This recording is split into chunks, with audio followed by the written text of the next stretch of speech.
chu tu so thi na lam pi a hi ke ma bang ko chalam so nin ka si sin ye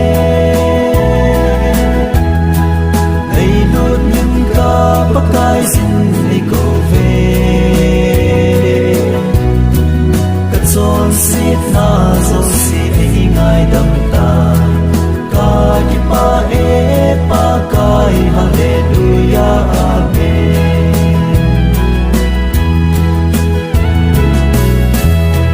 sin thu pathin tam pi um me san na dang ka ki sim pathin chung bit ni khut ni keng ni nei sin sat lo te lo pathin chung to ga nei lo ding ke ma bang ko chalam sonin ka si sin ye ai not yin ka pakai sin ni ko ve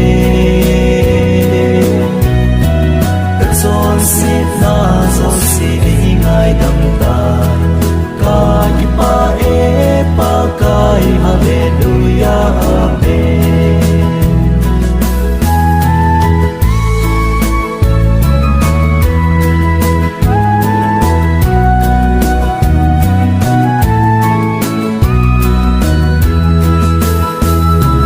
van noi luk sa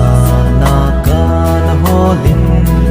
sin na lampi ka zo jing lai jing pakai ngai lut na nei la kang bi pu va chai jing jing hen hallelujah amen ke ma bang ko chalam sonin ka si jing ye ai not yin ka pakai jing ni ko ve